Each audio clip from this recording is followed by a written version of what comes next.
Hi guys. Sorry, it's dark out. We've been running all day. It's one of those crazy days. But I wanted to stop in and check in. One of the things I want to start doing, I desperately need to get back on Whole30. I did it for almost 30 days. I had to stop early because I had to get a colonoscopy, and that meant consuming sugar for the preparation for the test. But anyway, so I had to stop it early. Since then, I've been trying to get back on it. I've tried twice. I failed twice. But I'm going to try it for a third time starting Monday. I desperately need to get back on it. When I was doing Whole30, my blood sugars were better. My blood pressure was better. My cholesterol was perfect. All my numbers went down. All of them. My weight, of course, went down. But I felt good. I felt really good. I had a lot of energy. My pain level was a lot less. A lot less. And that's huge for me. But when I saw my endocrinologist last, it was during my Whole30 journey. And she had told me then, stay on Whole30. Because if I do, when I come back in, which would have been in 4 months, which is May, the end of May, then she would probably be taking me off some of my medications and my insulin. What doctor says they're actually going to take you off medicine? But of course, I'm struggling to get back on because, well, the sugar demons are there and I'm craving everything that I shouldn't have. Pasta, bread, carbs, rice, sugar, dairy, all the things that are prohibited on Whole30, I want, including pop. Because let's face it, McDonald's has the best Diet Coke, am I right? They do. It's the carbonation. But that's one of the things that will be going Monday as well. And my drinking habits will change significantly. When I did the first Whole30, it was nothing but water. Nothing but water. Because you can't have any artificial sweeteners either. So, I like unsweetened tea, but I like it sweetened with a whole lot of Splenda. So, that's a no-go. So, unless I find something else, I did get me some lemons tonight. I'm going to try putting that in some water and see if that maybe changes it up just a little bit so that I like it. Because I like water anyway. I do. I love water. And I drink a lot of water as it is. But if you have nothing but water every day, all day, you start wanting more. You're like, I want something different. I'm not really a milk drinker. I don't drink coffee. I don't drink those things. I don't know how anybody can stand coffee. And I know. Y'all love your coffee. Not me. I do like cappuccino. I do like that. But I never have it. But no, coffee. When I was a little girl, true story. I was a little girl, I wanted coffee so bad. And my dad told me, he's like, I will make you a cup of coffee, but you have to drink it all. I'm like, okay. He's like, how do you want it? Do you want it black? Do you want it with cream? Do you want it with sugar? I said, I want it black. So I had it black. Oh, the most bitter thing ever. Bitter. I'm like, that's okay. Let's add some cream. That didn't help. Let's add some sugar. There is not enough sugar on the planet to make coffee taste good to these taste buds. Just not happening. So funny. But since then, and I did have to drink that whole cup, I don't ever want coffee again. I love the smell of coffee. Love the aroma of fresh coffee. I don't like strong coffee or stale coffee, but I love the smell of coffee. But drinking it, yeah, that's a no-go for me. No. Nope. Just not one of my things. But Diet Coke is from McDonald's. And if I'm not doing Diet Coke, it's usually Diet Dr. Pepper, unsweetened tea with a load of Splenda. I like a lot of Splenda. I like my tea sweet. Very sweet. And since I'm a diabetic, sugar's out. So, hence the Splenda. But Can't do that on Whole30. So Monday, everything changes for me. And I'm praying. Pray for me, guys. Pray for me. I am praying that I get through it. The goal is to get through 30 days. That's what Whole30 is, right? But I want to get beyond that. I want to just keep going until... I just want to keep going, to be honest. But I need to get my hip, and I'm close to being at the right weight to get it. But I'm not close enough.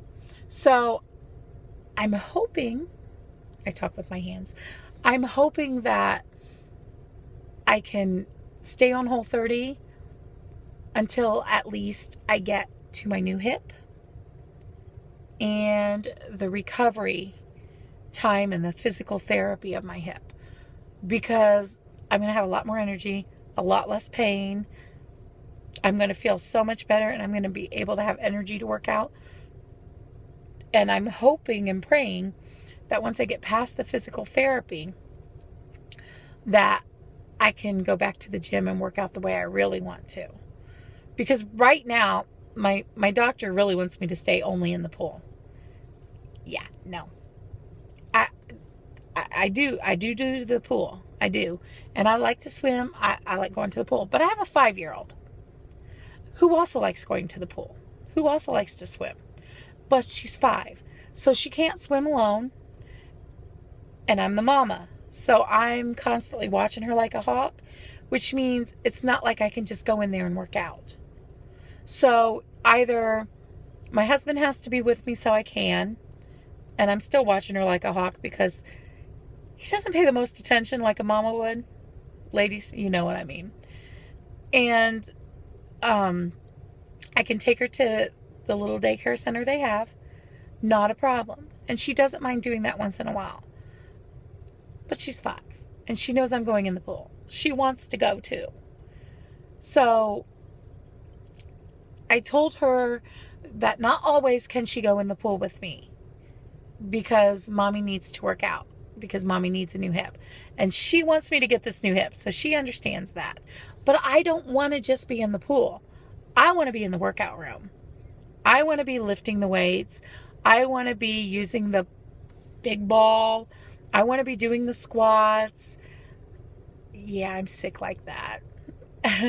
When I had a personal trainer, loved it. She had me doing things I would never have believed I could even do. Never would have believed I could do.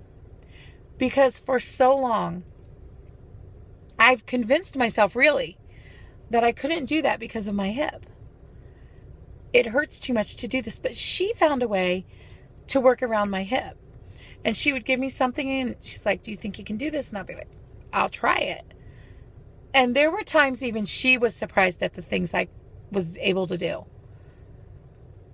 I mean, she put me on a mountain climber, and she's like, I don't know. And when I first got on there, my leg was not strong enough to push the pedal down. It just wasn't strong enough. So she kind of helped me push it. And once she helped me push it, that's it. I was gone. I just kept going. And she's like, I can't believe this. I'm like, neither can I. But after that time, I was able to do it myself. There were times when I couldn't push the pedal down on an elliptical. Like, couldn't push the pedal down because my hip was so weak. My leg was so weak. Could do a lot with the right leg, but not the left. So we found ways to work around it. She had me on a rowing machine. I'm like, there's no way my knee is going to bend that way. She's like, that's okay. So we just put the other leg straight out to the side, and we worked the right leg and rode away.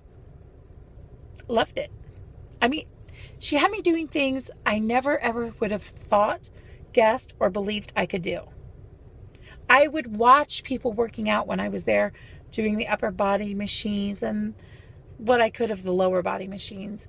And I think, man, they're in such good shape. I mean, they're able to do that. I wish I was able to do that. And when I started working with her, I was like, wow, I can do that. I might not be able to do it as well as them or the same way as them. I mean, we had to modify some things. But when we first started with the stepper. You know, those little steps that people do. For me, just going up and down one side to the other was a challenge because my left leg just is not strong enough because of my hip. So when we first started, I'd have to hold on to my cane or a stick that she had there and go up and down to stabilize and make up for the lack of strength in my left leg. But by the second workout, by the second meeting with her, I didn't need the stick or the cane anymore. My leg was able to do it. And it was awesome. It was awesome. I'd work out with her once a week, and then I would go to the gym 2 or 3 times a week in between, and I would do the workouts that she gave me. And I couldn't believe that I could do them. And some of them I really love. I love kettlebells. Love kettlebells. Who would have thought? But I do. I love kettlebells. I hate the treadmill. Hate the treadmill. Hate it. But I do it anyway. And my doctor does not want me doing a treadmill. He's like, if you worked out in the gym, the only machine you could do is the elliptical, and that's iffy. But you know what? He is wrong. And I know he's wrong because I've already done it. But I would have believed him otherwise. My hip is bad enough that what he says makes perfect sense. And it's what I believed for a long, long time. Because anybody in pain, in a lot of pain, you will get this. You will know this. If you're in a lot of pain, it stops you. As soon as you feel that pain, you're like, nope, nope, done. Not working past this pain. No. Because I don't want to make the pain worse. I don't want to pay for this for the next week. But she was able to teach me how to modify some things so that I wasn't hurting for the next week. My muscles might be hurting, but my hip, not so much. My knee, not so much. My hip is so bad that it refers pain to my knee and my back. So sometimes my back hurts, but it's because of my hip. Sometimes my knee hurts, but it's because of my hip. Sometimes my hip hurts because of my hip. Sometimes all three hurt. That's hell day. Sorry, but it is. It's hell day. That's the day that you get the heating pad and the ice pack and you alternate. It just is. And by the way, if anybody has a lot of pain, alternate heating pad and ice packs. It makes a big difference. Even if it's arthritis, makes a difference. But I long to get back to the gym the way I was. And it wasn't that long ago. I had a surgery, and when I had that surgery, it took me a long time to recover from that surgery. And getting back to the gym and back to doing what I was able to physically do then before the surgery, it hasn't happened. I mean, I've been back. I've attempted it. I've done some, but nowhere to the degree that I could before. And I miss it because I felt alive. I felt like I was living. If you are in a lot of pain, you will understand what I say when I say, a lot of times I feel like I'm in this world, but I'm not really living. I'm watching others live. I'm just existing. I'm just existing. And many times I've told my doctor that it feels like I'm dying.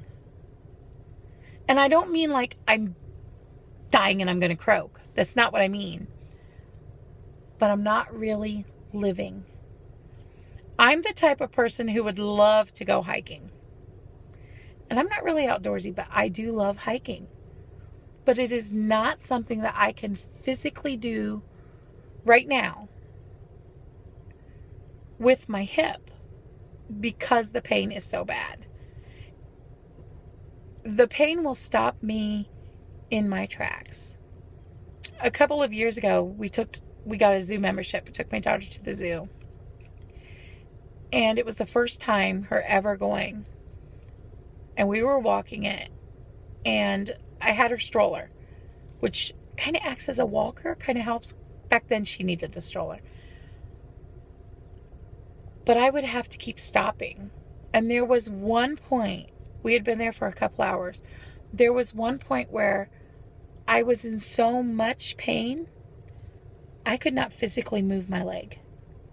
I could not lift my leg off the ground. I could not move it. I could not walk. I was literally stuck where I was standing.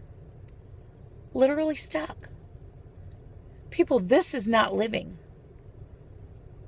This is not living. This is existing. I don't want to exist. I've never wanted to just exist. I don't want to exist anymore. I want to live. I want to go out there and I want to do. I'm tired of watching everyone around me do. I remember when I was working with my trainer, I kind of had that little breakdown moment that people get. But I told her it's so frustrating to me because I see everybody else and they're working out and they're not struggling, and it's such a struggle for me. And she said something to me I will never ever forget. She said, but you don't know their story.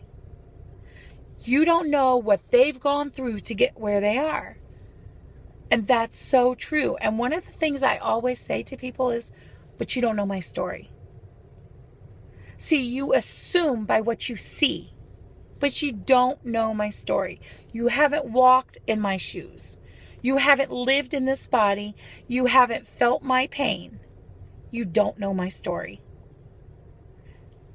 Just like I didn't know theirs. I just assumed, like many people do with me, I just assumed that, well, it's easy for them. Well, they're physically fit and they're healthy and they're great. In fact, I used to work with this one lady. Beautiful, beautiful, beautiful lady. Love her, love her. Beautiful inside and out. But she was always dieting. And I told her, I said, seriously, if I looked like you, I would never diet. I mean, she was beautiful, like model beautiful. And I would tell her that all the time because she was always dieting. And I'm thinking, does she have like an eating disorder? You know, because she looked great, but she was always on a diet. And to me, she didn't need it. But the truth is, what she told me was that she used to be overweight. And she showed me the pictures. And she was about my size. I was blown away. I've got to go, but I'll be back. Okay, guys, I came back just to close out the vlog. But as I was saying, I didn't know her story. I just assumed that because she was so skinny and thin and beautiful, she always was like that. But she wasn't. And I was shocked when she saw the pictures. And it was really motivating to me that she had been where I was and where she is now. And one of the reasons she was always dieting is because she was checking that scale. And when she'd get 10 pounds heavier, she would start dieting to get back down. And I was just thinking, something ain't right with her. That she's constantly dieting, something's wrong. No, she's just being careful. I super love you too, honey. Okay, wait, please. So I just assumed, and that's the problem. I didn't know her story. I wasn't walking in her shoes. But I'm so thankful that she shared with me because it motivates me. And it's something I remember. And it's why I always say, you don't know my story. And I don't know yours. There's no judgment here. We don't know each other's stories. Well, that's it, guys. Just remember, you don't know the other person's story. What? Good night, guys.